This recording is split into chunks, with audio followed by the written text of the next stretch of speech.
Hello, guys. Welcome to Chasing a Murder. My name is Debbie.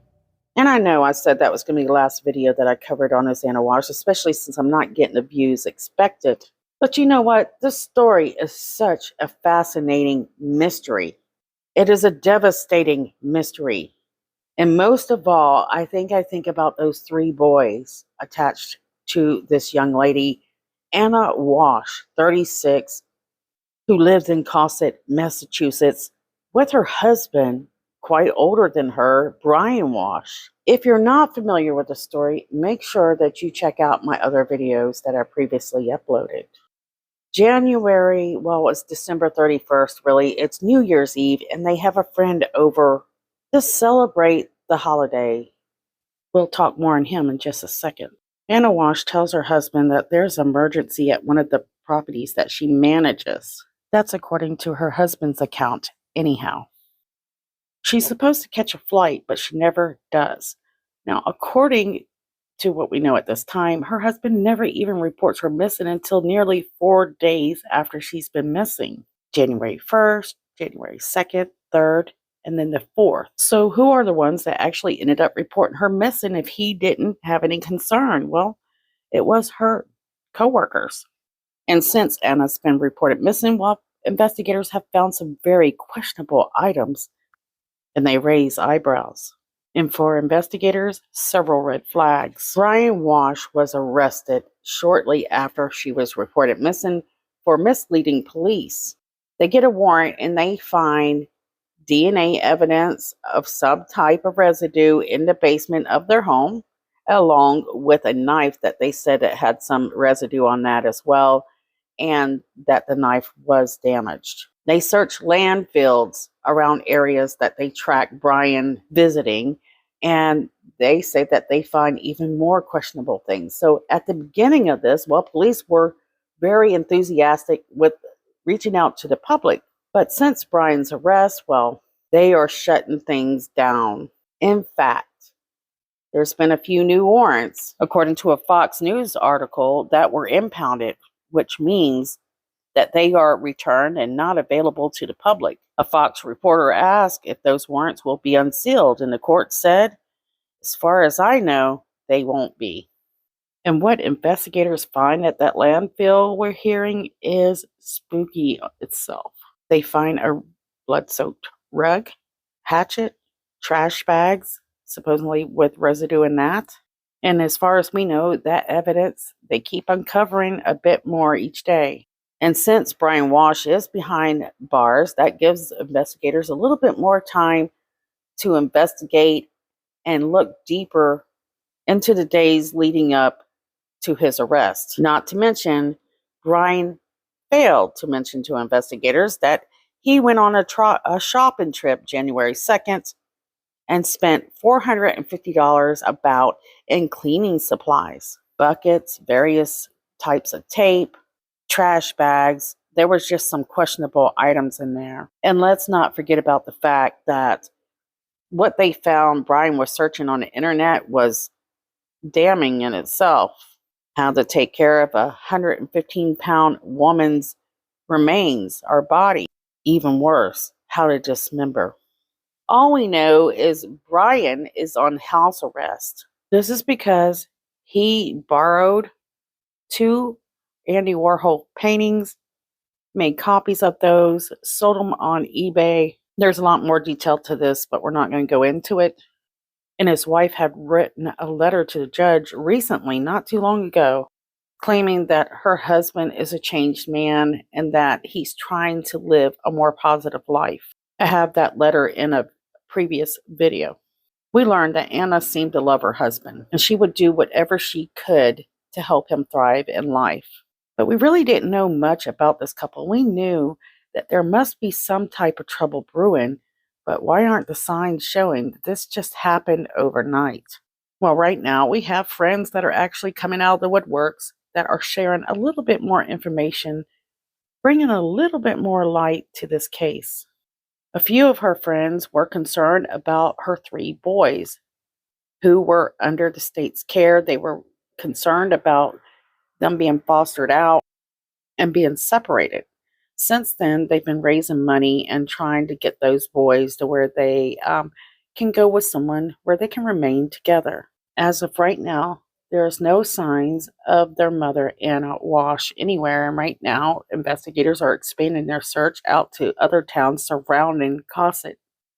So other friends are telling us that Bryan did respond to a few of them. In fact, there is a note that was actually published by the Daily Mail. It was handwritten by Bryan that was responding to friends. It said, quote, "Response to friends. I appreciate your concern. Right now, my focus is finding Ana and spending time with." Unlegible, really. We're thinking spending time with the kids. According to a friend of theirs that was there New Year's Eve night, Jim said that we hugged and celebrated and we toasted, just what you do over New Year's. There was a lot of looking forward to the new year. There were no indications of anything other than celebrating the new year, problems on hold.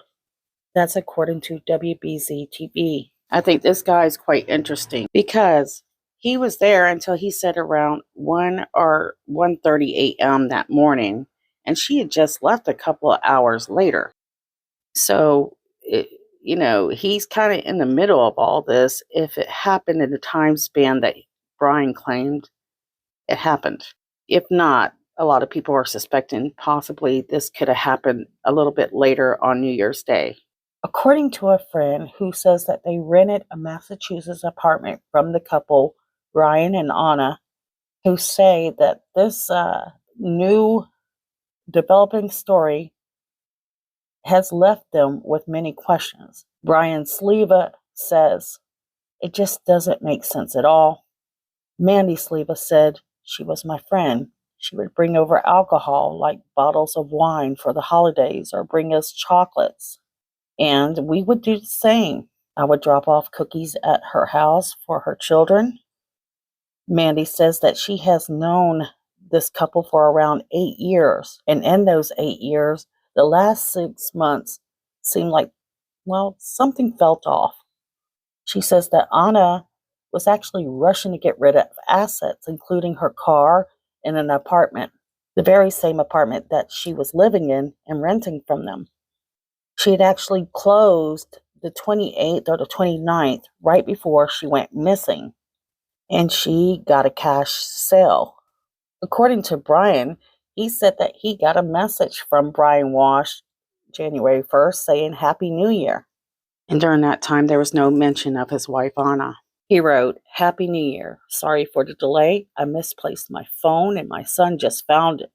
It seems that friends are starting to get suspicious just like the rest of us because things are not adding up, considering the things that they're finding in the basement and the fact that police caught him lying, referring to Anna's husband. Well, if you think about it, this man is on house arrest. It was going to be very difficult to get around doing such a bad, evil deed. Between the ankle bracelet, phones, surveillance cameras, and his children, he had to work around these children. Remember, the oldest is only 6 years old, and there's three of them. So it's not like he just could leave these kids at the house. And if he did, there should be some more charges coming. And even more concerning, what did the kids witness? They're going to have to be either in that car or around him at some point while trying to hide some of this evidence if he did this.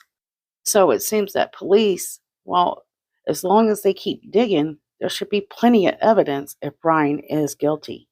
Bryan seemed to attempt to cover up his reason for his phone probably being off, tried to attempt to cover his wife's tracks not being at the house. Remember, her airplane flight was not until January 3rd, which was out of Logan. Let's go into another friend, Alyssa Kirby, who lives in Washington, D.C. The same place that Ana worked, the same area. She had also bought a townhouse there. Miss Kirby says that she has known Ana for about a year or over a year and describes the last time she saw Ana and gives insight to the arguments between Ana and her husband. Allegedly, Miss Kirby said that she had hung out with Ana on a Thursday, right before she goes missing, and that they had gone out dancing, which is kind of strange for a married woman, and that they had gone out to dinner. And this is while she was in Washington, D.C. working. She left Friday to head back home. She said that they had fights over, when is she going to get to come see her kids, which is kind of questionable, doesn't make sense. She said that the Christmas that just went by was very stressful and that their relationship was very tense. She said that they discussed this quite a bit, but she doesn't really give us details. But she said Ana never gave an indication that she ever feared for her life. Strange, because it wasn't but a few years ago that in court documents it says that Bryan had actually threatened to kill her and a friend. So Miss Kirby says that her main concern was always just wanting to be there with her kids, but she doesn't tell us why she can't be there with her kids. We know she works out of town, but what does that have to do with her husband? I guess we can speculate. Well, we know he's on house arrest. We know he doesn't have a job, really. So maybe it's the jobs she's having to take out of town in order to support the family.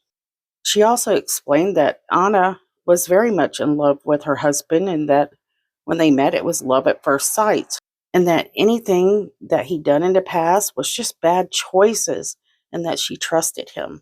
And while talking about, these things and then looking back, comparing what was, who he was then to the accusations that he's being accused of right now, she just went into tears and was totally heartbroken, realizing that all this time, there's a possibility that Ana was always in danger, just like the rest of us.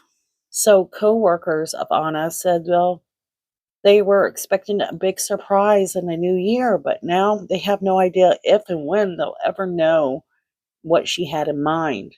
So Bryan, who is 46 years old, appeared in a Quincy court in Massachusetts, where bail was set for $500,000 cash. And we're hearing he has the right to appeal the set bail at a different amount.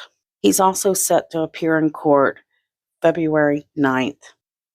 So this is just a very sad story and still a mystery because we're hearing all these things they found, but we've heard of no traces of remains being found. And a lot of people are really upset with the lack of remorse that this guy has, smirking at the media.